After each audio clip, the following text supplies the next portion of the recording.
Now it's your turn, Mataji.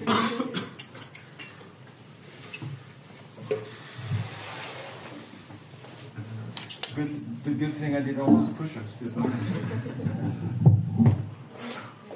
Like a second round.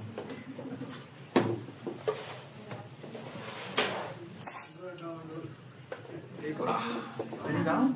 No, standing. That would be yeah.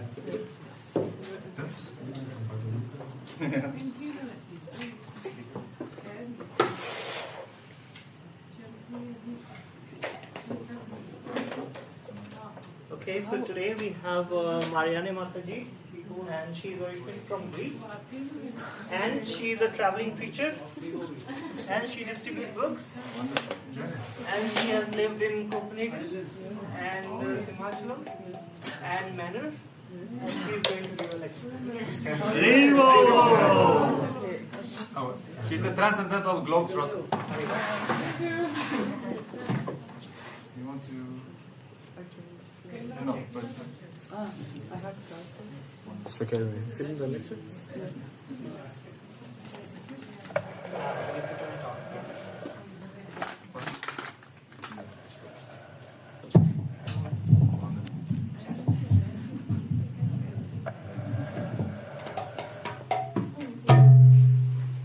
Hare Krishna, everyone. Thank you for coming.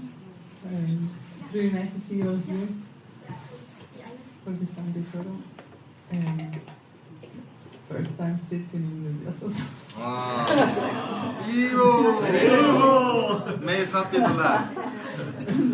Let's think. I hope I can say something about it. Bless me. Yeah, we'll start by singing the Bhagavatam.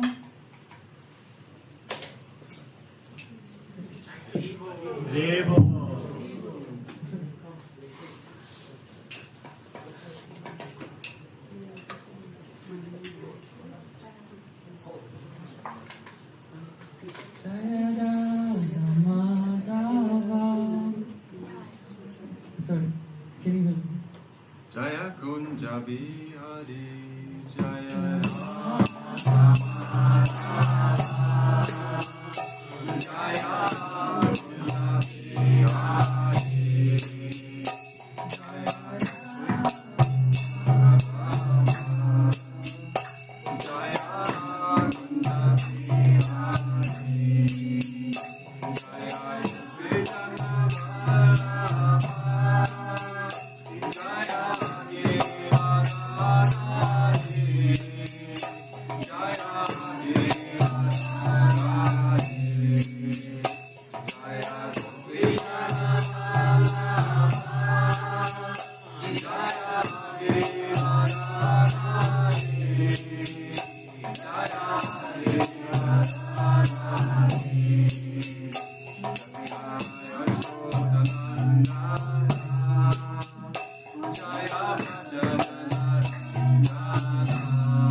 Om Namo Bhagavate Vasudevaya. Om Namo Bhagavate Vasudevaya. Om Namo Bhagavate Vasudevaya. Om Namo Bhagavate Vasudevaya. Om Namo Bhagavate Vasudevaya. Om Namo Bhagavate Vasudevaya. Hare Krishna, everyone. Hare Oh, Krishna. I'm very nervous. That's fine. You're doing great. So today I will talk a little bit about the Bhagavad Gita in general. Like I don't know if you know. I guess all of you have read the Bhagavad Gita. Is someone who hasn't read the Bhagavad Gita yet? No. Okay, so everyone here is an expert in the Bhagavad Gita. Okay, that's good. So I don't know. Have you heard about the Think Gita? It's a project by Kesava Swami. Oh, yeah. And he's a co-founder, and the vision is to make Bhagavad Gita accessible to everyone all over the world, and they are providing it also in different languages. And now, I don't know if you have been in the website. I have been recently teaching the Gita in Greek, and for Greece it's quite a huge step because there are not so many devotees in Greece. So, and there's the introductory course, so I'm going to talk just a little bit basic things from the introduction to Bhagavad Gita. Although we are not beginners, but maybe there are some things that maybe they're new. Not beginners. I don't know. Yes. You're the expert. No. So we will talk a little bit how to basically shift perspective when difficulties come, like now, for example. So because sometimes when we, for example, disruptions, like when disruptions come, usually we want to run away or escape. But usually disruptions are there for a reason. They are here to transform us, to change our perspective, to look deeper, and to find something beyond the material reality and to become more spiritual. And I will read a verse that is just in the beginning, in the first chapter.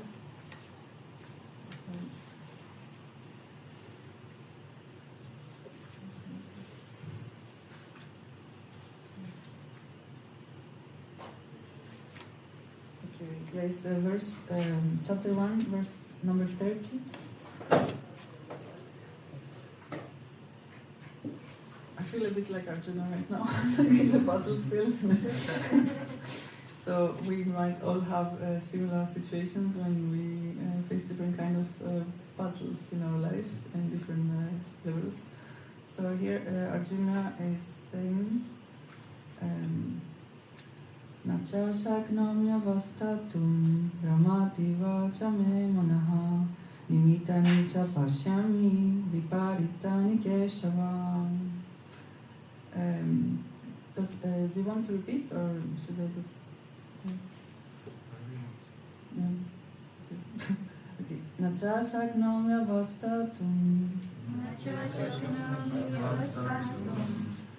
Brahmati vacha me manaha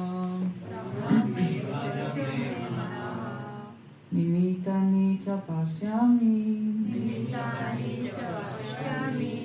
Viparitani keshavam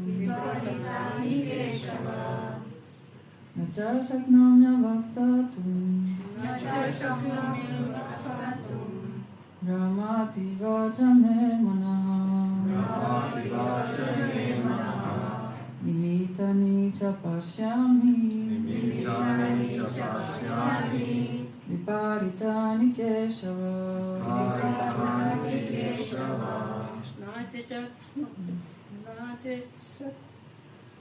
Shaknomya vyastatuma Brahmati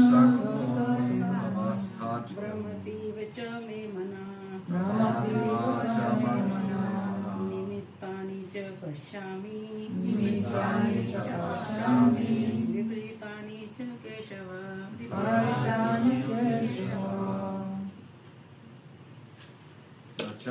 shaknomi avastatum.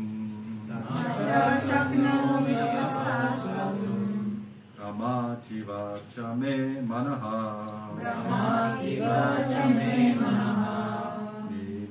Nimitani cha pashyami.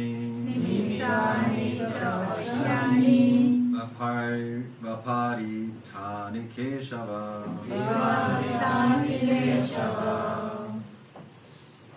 One more?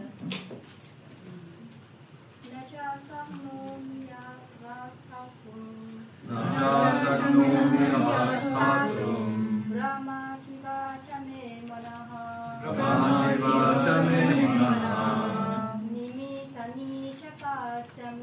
Nimitani cha pashyami.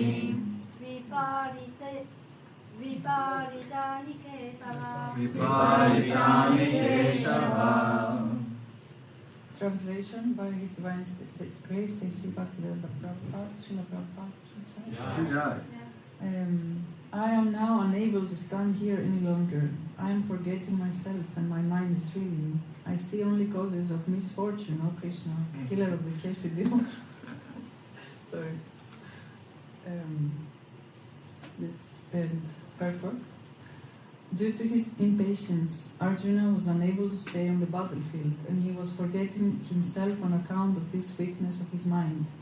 Excessive attachment for material things puts a man in such a bewildering condition of existence.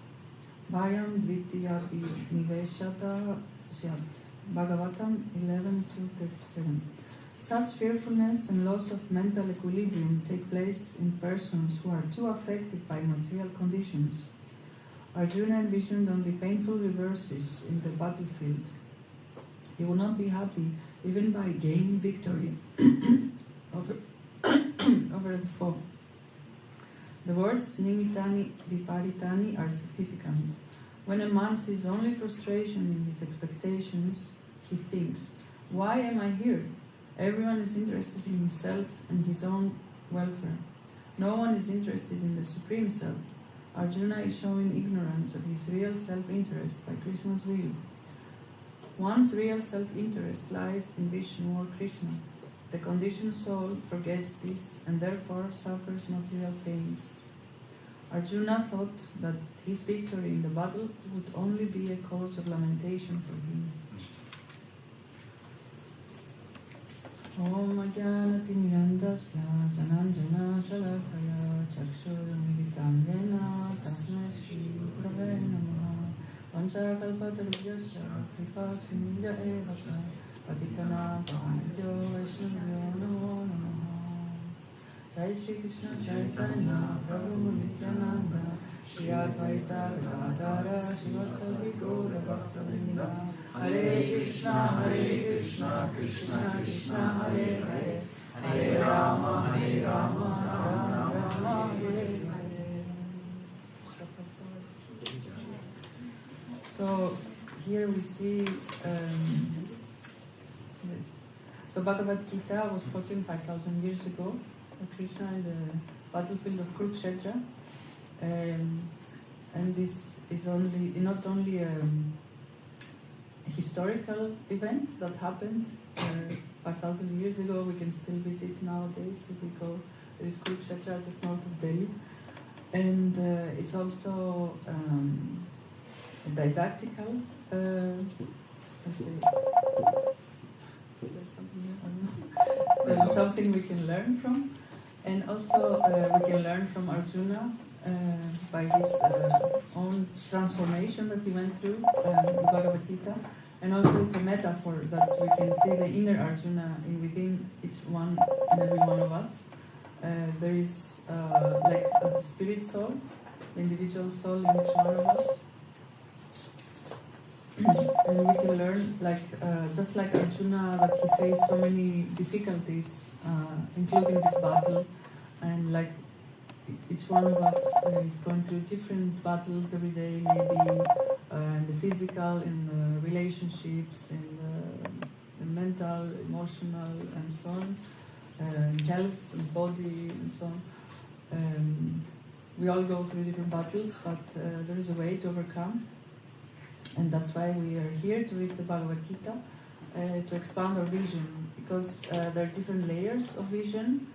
In Sanskrit it's darshan, and then in the beginning, like Arjuna asked from Krishna to bring him to the middle of the battlefield to just observe the armies. So that's the first layer. First, we observe the physical reality, what we can see with our physical eyes. But very soon, we start observing with our mind, our emotions, our memories, our experiences, or interpretations, and so on. Then comes in the mind and our conditioning, and that's the mental viewing. And then usually most of us, we stay in these two first levels. Like if we only stay in the physical, what we see with the physical eyes, what we understand with the mind and the senses, we can very quickly become depressed. And that's why the first chapter of the Bhagavad Gita is called the Yoga of Dejection. Arjuna, when he sees the battlefield, and his mind quickly starts to calculate what will happen after this battle, and he doesn't want to fight, he wants to give up. He becomes depressed. And usually we see this as something really negative, like in our lives. We think that problems are something wrong, that we should not have any problems, like it should be actually everything nice and flowing and happy. But yeah, we need to elevate our vision through the scriptures. And then this the third level of vision that we can have. Through reading the scriptures, we can overcome the mind. We can open up. We have a frame of mind that we can understand why things are happening, what's the cause behind, why are we here, and what is our identity. And that's why the scriptures are here to help us go through struggles. And then the problems can actually become, like it's called here, yoga, the yoga of dejection.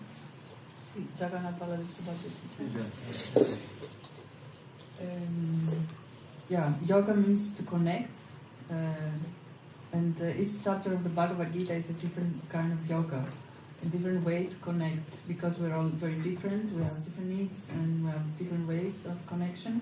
So the first chapter is the yoga of dejection. So when things come, when difficulties come, if we change how we face those difficulties, we can actually find opportunities to connect with Krishna, connect with God, and elevate ourselves.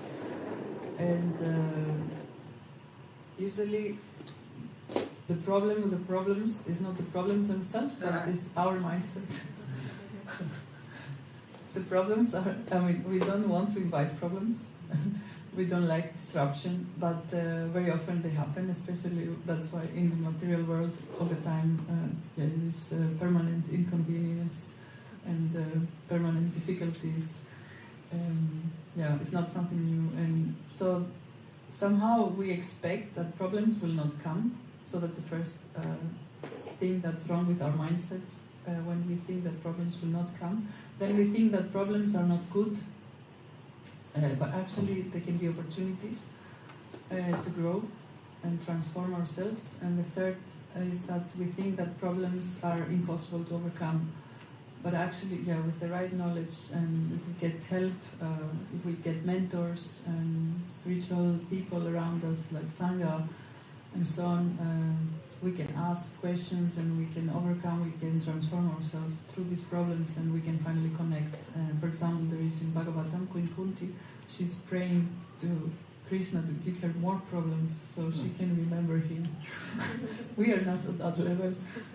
Even with small things, we still we still struggle, but we're trying to a little bit remember Krishna like more. Yes, so we mentioned there is this layers of vision. First the physical, like what we see with our eyes, then what we see with the mind and the senses and the memories. This we need to work on a lot, to not identify with the mind. And then through reading the scriptures, through association, through approaching spiritual people, asking questions and so on, we can, through practice, daily practice, we with association with the scriptures also, we can somehow like this have the philosophical vision, and then elevate when this philosophical vision becomes ingrained in us, then we develop the spiritual vision, and then we come to the level we can actually see Krishna everywhere, in every person, all around in nature and so on. And then there is something that's called the hero's journey. I don't know if you have heard about the hero's journey. Someone here? Can you think of any heroes in your life? Like, could be someone from your personal life or from the famous person, or like. There's definitely heroes. You want to say someone? Prabhupada. Prabhupada, Yes. of course. He traveled all the way to the West, materialistic society to preach, and he actually brought Jagannath to the West. Like, Jagannath was only in Puri, but now he's all over the world, and we have Ratha Yatra because of Prabhupada. Well, it's really amazing. And we have Jagannath here. And yes, so there is something in the hero's journey. There is this moment in someone's life, and actually it's not like only special people that can be heroes. Like all of us, we can be heroes if we go through a process. Like we all have like a call. There is this moment in our life that when the difficulties come, if we really, we start questioning. Like there is different types of questions we can do. Like they say, small minds discuss people, average minds discuss events, and great minds discuss wisdom. So in the Bhagavad Gita, the first questions, there is Dhritarashtra. He asks to Sanjay, what are my sons doing there and so in the battlefield? He asks about people, like events. He asks, what are they doing and so on, and how. But we need to ask why to go deeper. Like, and then in the parallel with that, there is Arjuna who asks, like, why do I have to do this? Why do I have to fight this battle? Like, he asks about the deeper reasons, like, why are we here? And we all need to see, what do we talk about usually? Do we talk about people? Do we talk about events? Do we talk about scriptures? Or do we remember Krishna and so on? And when we dare to ask these questions, we give an opportunity to open ourselves for wisdom to enter. Like we invite Krishna to enter and give us this wisdom. We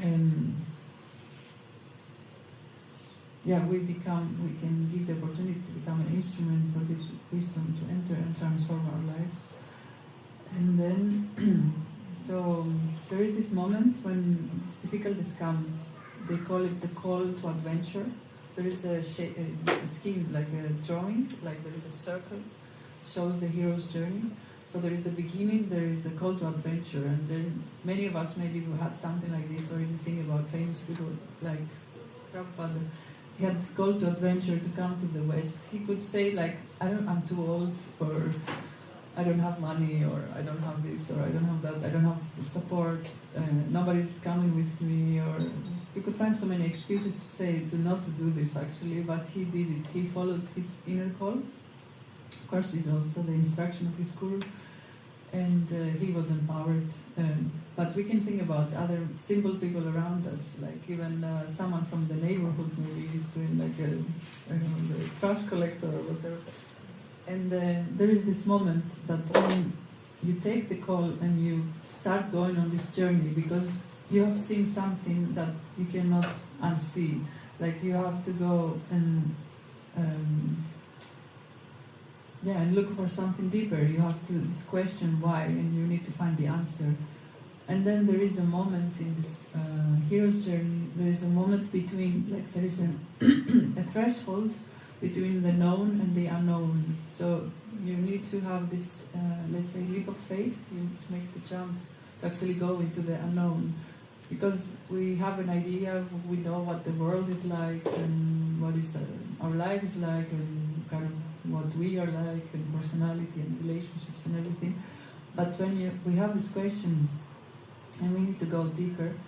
And then we need to discover what is beyond what we know, and then we jump into the unknown, because there is this inner call that is really calling our attention. And then when we go into the unknown, there will be difficulties. And they say they come by three. There will be three difficulties, but also there will be help. There will be mentors, people will come that will help us in our difficult times and so on. And maybe you can reflect on your own life, if you had something like this, some kind of inner call that you had to follow through. And I guess most of us hear that when we choose spirituality over material life, or we still have to find some way to combine it, because we still exist in this material world. But when you choose to be here instead of, I don't know, go for shopping on Sunday, or I don't know, something else, like, it means you already follow your inner call, and you're already in a hero's journey, and combining this knowledge to make your life successful in the spiritual way. And and then difficulties come, helpers come, and then there is this moment that there is a revelation, like there is some kind of transformation, and then you can see, like, in yourself, that you're not the same as you were before. And then when you, through this transformation, there is a lot of gifts, and then you want to come back into the world to share with the world what you learned. And then there is, for example, Mother Teresa, for some, and then, like Prabhupada, of course, he learned so much, and then he shared so much. Like, he wrote so many books, he translated so many books, and so on. Imagine if he didn't share what he had, he would not be here at all. So we our role can be heroes, like if we follow, if we try to understand the teachings of the Bhagavad Gita, and elevate our vision from the physical to the material to the spiritual. And what else? Someone wants to share something? Some reflection.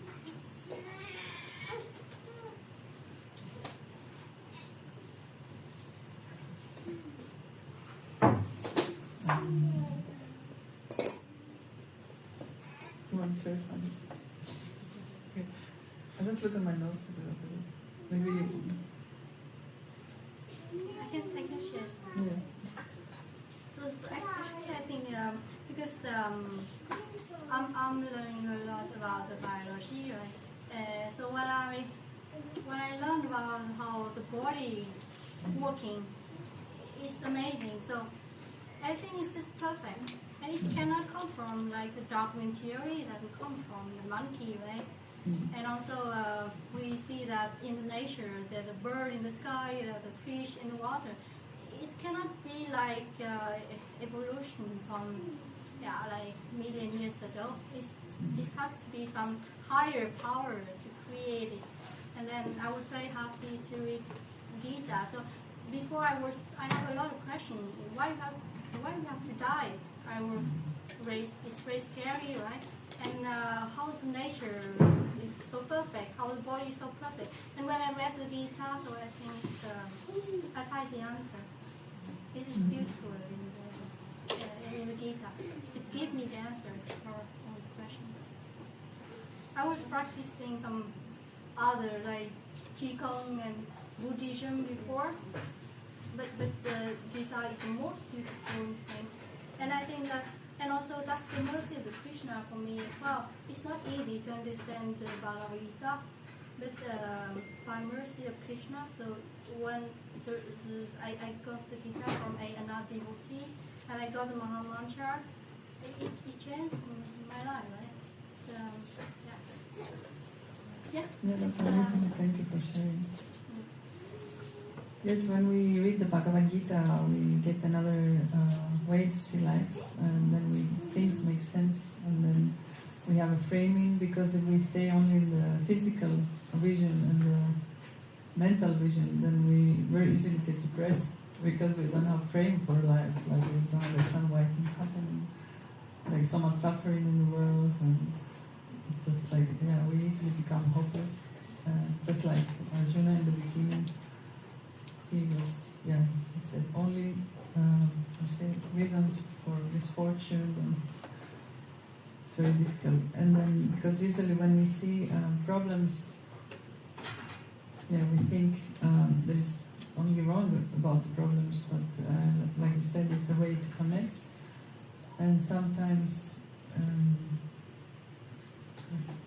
usually there is something good around the bad.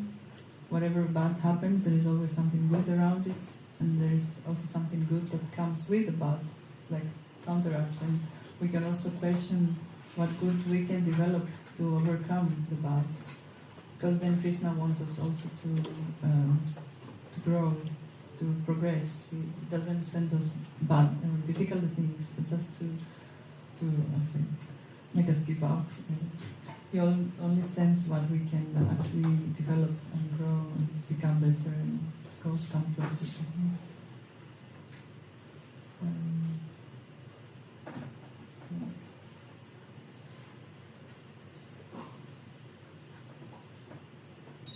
I had some notes just to see if I forgot something.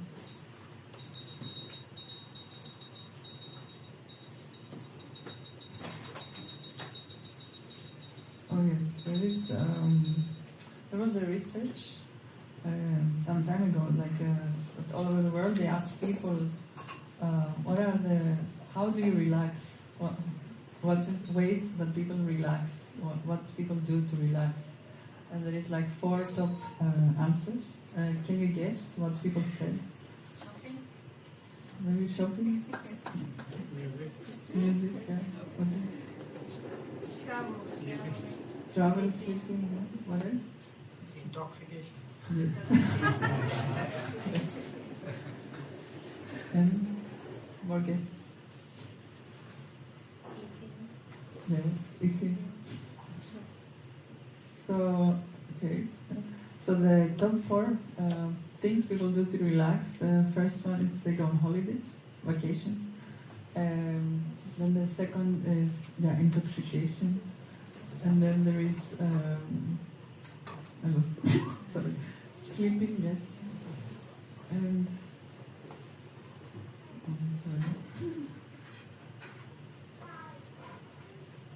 watching TV, yeah. Yes, nobody yeah, said that. watching Watching TV, yeah. But all of these ways, you notice there are ways of escaping reality, actually trying to find another reality to avoid what we are here. Yes, but all of these ways also they are temporary. They don't last. When you go on vacation or holiday, you have to come back. When you sleep, you have to wake up. When you get intoxication, there is a day after. And also, when you watch TV, it ends. So it's all temporary. But actually, it shows that we as souls, actually, in human journey, we're looking for another reality. That there is something else made for us that this world cannot satisfy. So we're trying to find something else to do.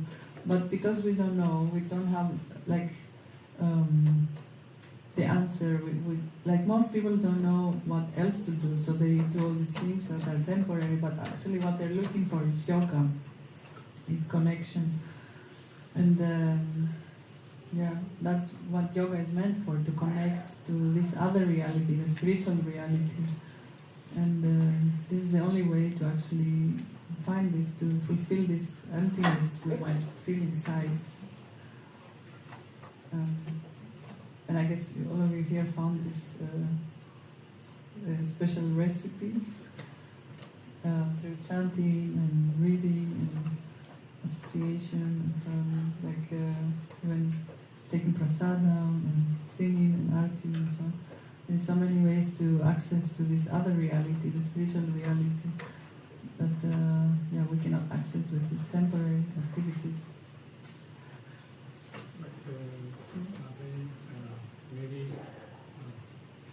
I am not at that stage, but this also remains temporary, because when I go back, other things come in the mind, and I lose this peace that happens. So I guess I don't know, maybe it needs practice or more satsang or more being in this company. Yes, no, it's, when you go back from the temple to home, or yeah, like why, like you experience something, but then when you go back, it's not there anymore. Okay. Yes, we all need to practice more. We need to. I mean, we have so many lifetimes of conditioning that we did things that were not necessarily spiritual, and now we have some taste. So we are very fortunate that we now have this taste, and also we can,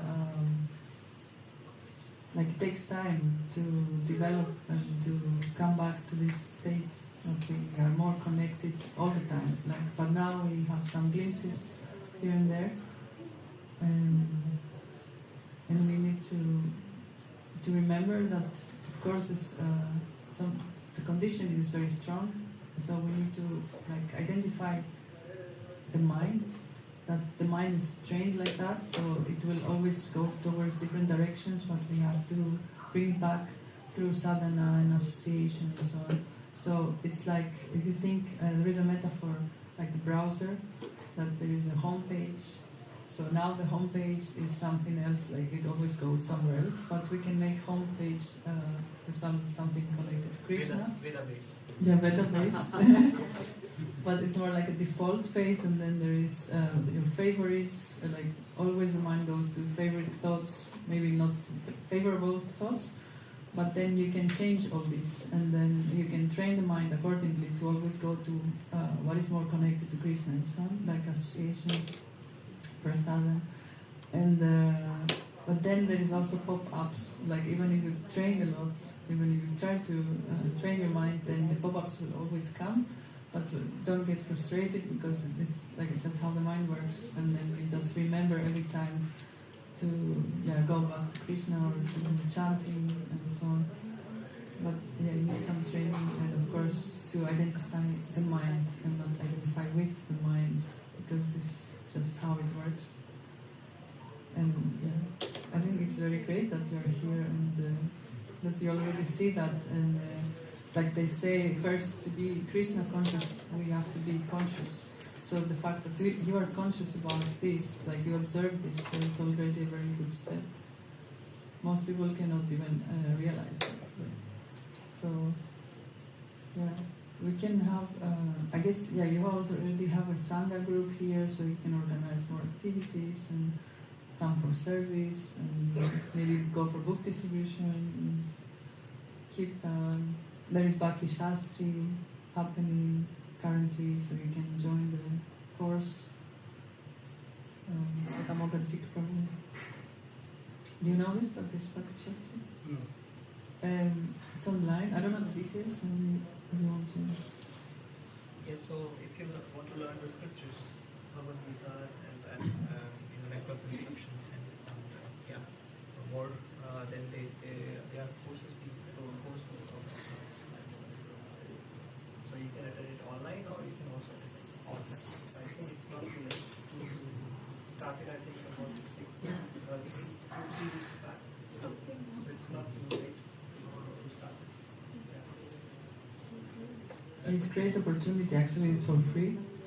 I mean, the knowledge is priceless. Yeah. So you can even get a certificate. Yeah. And you can engage always your nature and your talents into service. So if you really like something, if you think there is an activity, I don't know what it is, but some special talent that you have, don't think that this takes you away from Krishna. You can always engage your talents into service. Like if you have a quality, like you're, I don't know, some people are very loud, for example, you can sing very loud kirtan. Like you can always engage your talents into service. Like, because, there is, often people think to be spiritual you have to renounce everything, but actually it's not true. You can always engage in whatever way, whatever you do, always combine it with Krishna. There are so many ways. For all the senses they can be engaged with. Yeah. And tomorrow is the appearance day of Bhaktisiddhanta Saraswati. And I'm not gonna say too much, because tomorrow Mogadrik Prabhu, he will talk about it in Zoom. But yeah, he's the reason why Prabhupada is here. Like he told him to come to the West, and so we are very grateful for that. Someone else? A couple of minutes. Okay, so we can close. Thank you so much, and sorry if I said something. Thank you, Hare Krishna.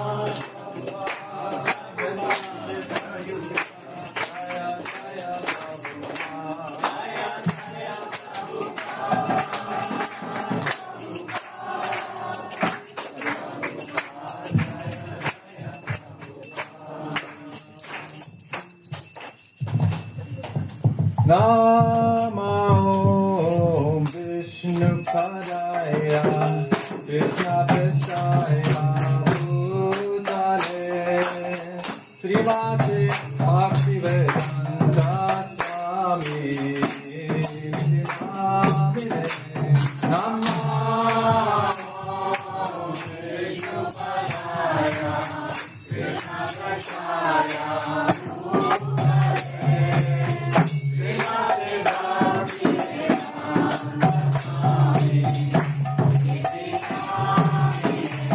Namaste Saraswati Deve Gauravani Prantharine Shunyavadi Kachyatya Vishatarine Namaste Saraswati Deve Gauravani Prantharine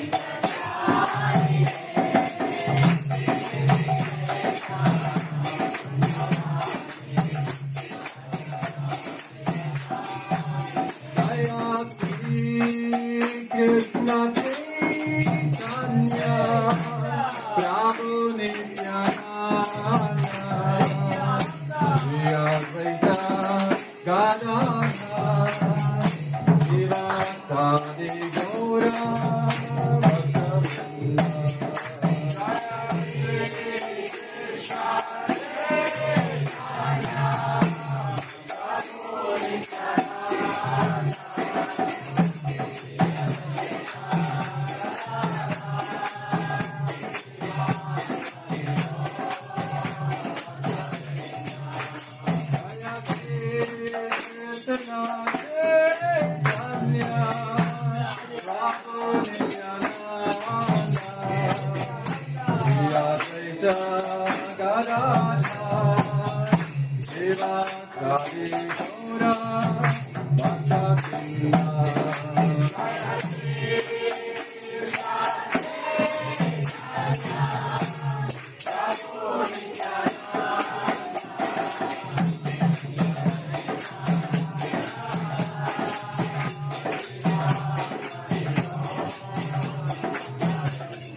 Hare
Krishna, Hare Krishna,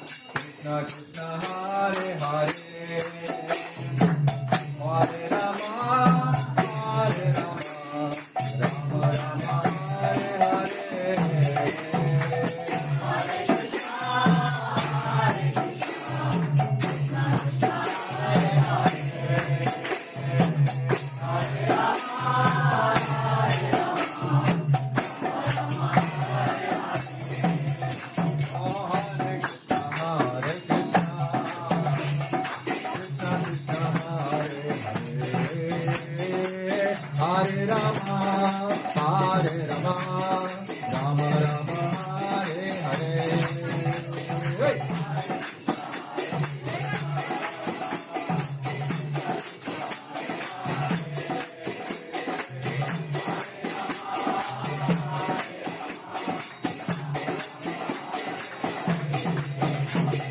Hare Krishna, Hare Krishna, Krishna Krishna, Hare Hare, Hare Rama,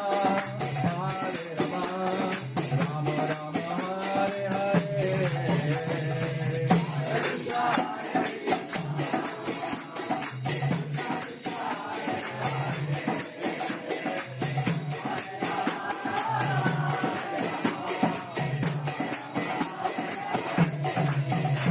Hare Krishna, Hare Krishna, Krishna Krishna, Hare Hare, Hare Rama,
Rama Rama, Hare Hare.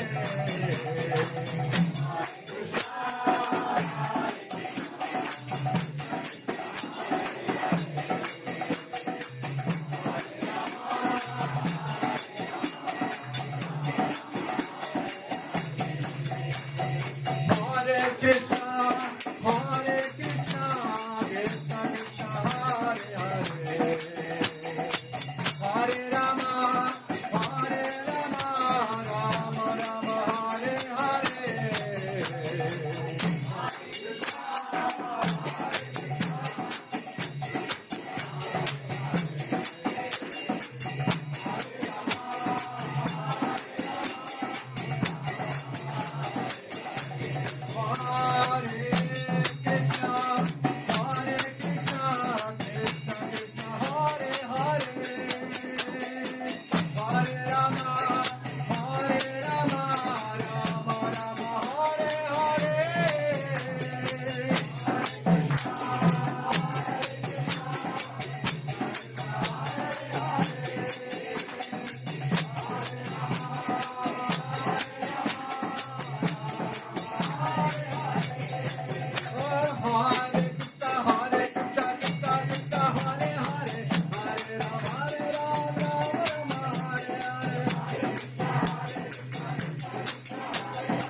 Hare Rama, Hare Rama, Rama Rama, Hare Hare.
Hare Krishna, Krishna Krishna, Hare Hare, Hare Rama, Hare Rama, Rama Rama, Hare Hare.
Gaura Premanandi Hari Hari Bol.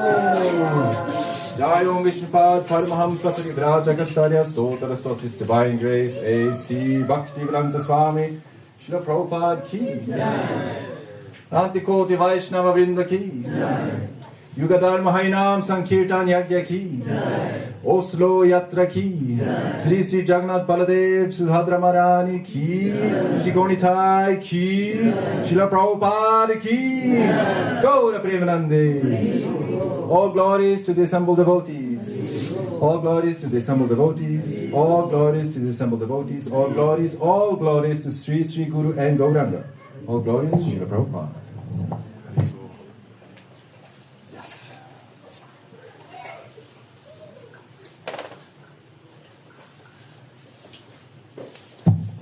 Namaste Narasimhaya. Namaste Narasimhaya. Namaste Narasimhaya. Namaste Narasimhaya.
भगवान की प्रभुपाद की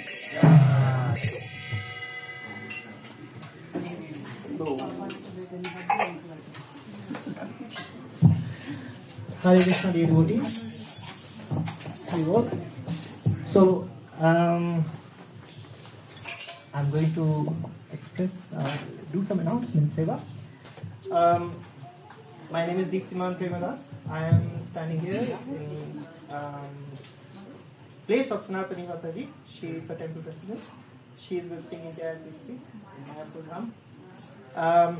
Is there anybody here for the very first time? Mataji is here. No. Okay, you have been two times. Sorry, my bad.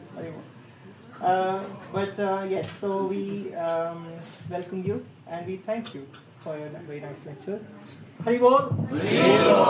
And today's prasadam was made by Amogadi Prabhu from Bill Prabhu. Hari Bol to them. Hari Bol!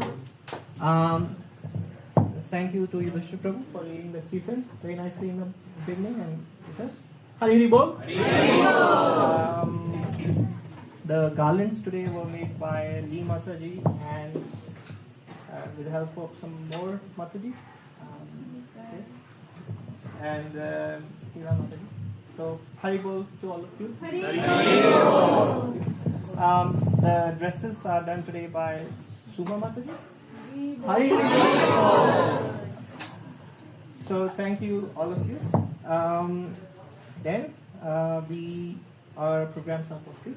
For donations are highly appreciated. We accept WIPs 208108, and also it's possible to donate by cash. Also, if somebody who is part of some other religious organization or want to instead to be part of Iskcon, then there is a membership form over there on the stickers there. There is also a pen. You can fill up your details with your Norwegian ID and you can put in the box. So that will help us in our yatra. That would be nice. What else? Is there somebody's birthday soon? Last week? Today?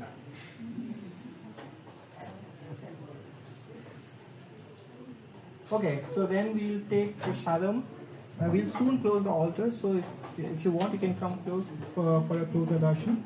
The Matajis or the ladies, they sit in 2 rows like this, and the Prabhus can sit in 2 columns here. Families can sit as they please. Yeah. So we'll soon close the altar. Thank you. Hari Bol. Anything you would want to add? Anybody? Yeah.